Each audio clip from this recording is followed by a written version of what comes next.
Hey, what's up guys? So today we're going to be taking a look at a bunch of newer Yu-Gi-Oh cards. We'll be also covering some of the newer Rush cards, but in addition to that, there are regular Yu-Gi-Oh cards coming out in Rise of the Duelist.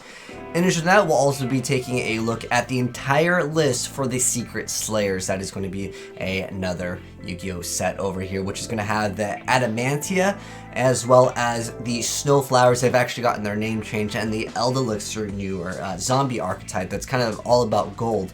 But anyways, let's go ahead and kick it off with some of the newer cards. So this is going to be a Rush card. Just keep in mind, some of these Rush cards do basically cross over, are the exact same as regular Yu-Gi-Oh cards. Some of them are kind of different here, but it is a separate format, just as a heads up. So this is Sonic Jaeger.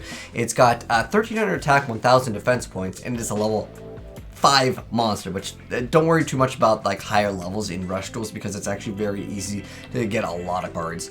But anyways, level 5 wind machine effect monster, and its requirement is none. The effect is your opponent gains 1000 life points, and then this card gains 1000 attack until the end of the turn. Having any extra attack in Rush duels is actually quite important. Next up, I thought this was funny news.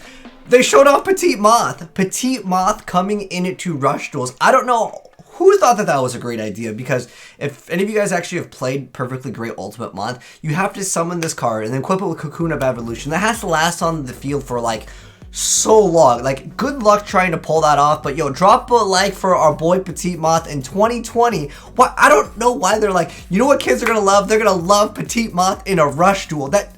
It's just crazy, but maybe Petite Moth will be getting some more support. The fact that they are actually printing this, obviously they have to redo like the other overlay with all the stats and stuff. Maybe we'll get new Petite Moth support in regular Yu-Gi-Oh, and I hope that happens because I think that would be hilarious. All right, so checking out some normal Yu-Gi-Oh cards over here. This isn't Rise of the Duelist. This is a new quick play spell card called Blizzard over here, and here's the zoomed up artwork on it. So Blizzard quick play spell card that says you can only activate one card with this card's name per turn. The first effect says you get to target a face-up spell your opponent controls. For the rest of this turn, negates its effects that activate on the field. Also, negate effects that activate on the field from any spell with the same original name. Also, if the targeted card would be sent to the opponent's graveyard this turn, return it to the opponent's hand instead. So you can completely disrupt them for that turn, which can be quite great if there's something that would normally get some type of effect via banishing it in the graveyard, or if they need to like destroy it to get some other effect or something. This could be, again, quite great just for that because it goes to their hand instead, but that could actually be kind of bad depending on if they're going to be like discarding it via some other effect. But what's interesting is if the targeted card would be sent to the graveyard, but you could still technically bounce it back to your hand and then use it for some other effect. But nonetheless, that is indeed Blizzard. This one is just another card called Lamoon. I thought this card had actually really cool artwork over here, but it's just a vanilla, so there's no effect over here. But it's got 1200 attack, 1700 defense, but it is a level 5. For a level 5, I'm not sure if that card is going to be worth it, even for Rush duels. You need some type of effect if you're going to be tributing. This card, though, this card has got everyone talking. Let's go ahead and check it out. This is just one forbidden drop, another forbidden card. You know, we have Forbidden Lance. I'm not sure if this is all part of the artwork here, but looking at it, it does look quite cool. And I'm guessing that's the chalice in the picture, if any of you guys you can see in the picture over there. But anyways, just one forbidden drop is a quick play spell card that says you can only activate one card with this card's name per turn. The first effect says send any number of other cards from your hand and or field to the graveyard. Choose that many effect monsters your opponent controls, and if you do, half their attacks. Also, negate their effects. These changes last for the rest of the turn. And then on top of that, there's another bonus part of the effect to actually make this even better. Your opponent cannot activate any cards or effects in response to this card's activation that had the same original card types, monster, spell, or trap as any cards sent to the graveyard to activate this card. So this card actually has a lot of utility, because I've seen what people were talking about with this card. It's like, well, you can just activate Dark Ruler no more, you don't have to get rid of your cards. Some cards, when they are sent from the hand or field, because remember, it also counts the field, so that can really help out with some cards that you maybe already used their effect and you don't need that effect anymore, or maybe you want it in the graveyard because it has some type of bonus banish effect once you go ahead and activate it. That can be quite great for that. I think most people are really going to be using it for the monster effect. being able to stop that monster's effect and halving their attacks, obviously when they attack, or just stopping a bunch of things. But you do have a very big price to pay, which is obviously, if you want to stop spells, traps, and monster effects, and you have to activate this card, that's 4 cards. At that point, that's too many for most Yu-Gi-Oh decks to really be able to capitalize off of. But again, if you're playing a deck that might not utilize some of the cards in your hand, like, does anyone still play Wolf Livestorm? Livestorm is still probably popular in 2020. I see that deck pop up once in a while all the time, but I'm saying that there are a bunch of cards that would be, let's say, dead in your hand that you can't use at all, and therefore go ahead and discard them and then maybe get some bonus effects. But I'm really wondering what other cards would get really good effects when they are being sent, because it says send any number, not discard or destroy. If it was destroy, if it said discard or destroy, this card would be absolutely insane. It would be so much better, obviously. But at the end of the day, it still has some potential for some other archetypes to make great use of. I'm curious to know what other effects would be really great that would have an effect where if like it's sent from the field or hand to the graveyard, you get to do something. It would be good for this card. But I think Forbidden Drop is pretty cool, and it's cool to see that we're getting more forbidden cards, because I think the artwork on them is definitely pretty cool. But anyways, onwards with our next card over here. This is going to be the Dragonic Slayer. This is going to be a monster with 2300 attack, 0 defense, and it is level 7. By the way, this is a change for Rush Duels that I really want them to add in regular Yu-Gi-Oh! I don't know if any of you guys also really dislike this, but when a monster is basically over level 6, you sit there counting the little stars. I like this feature a lot where they have the level right next to it. It makes it so much easier to read, especially when you're synchroing or exceeding, because a lot of times people will just count wrong. Anyways, Dragonic Slayer over here, this is the effect of him. So he's level 7 Earth Dragon effect monster. 2300 attack, 0 defense. Requirements is you can activate this effect if there's a face-up monster level 7 or higher dragon type on your field, which he is. The effect is to destroy 1 spell or trap card on your opponent's field, so that's obviously a really good effect. For the Rush Duels, this is actually a really good effect because a lot of the stuff requires you to have a very specific type of monster to basically MST in the game. So this card is actually going to be, I would say, meta, at least how it looks like in Rush Duels right now. Now, going over the Secret Slayers. So one thing I do need to mention, because there's a lot of words that have been changed, basically some archetypes have actually had their names completely changed, and I want to go ahead and go over that first. So the Adamancipator, which is pretty easy like to memorize.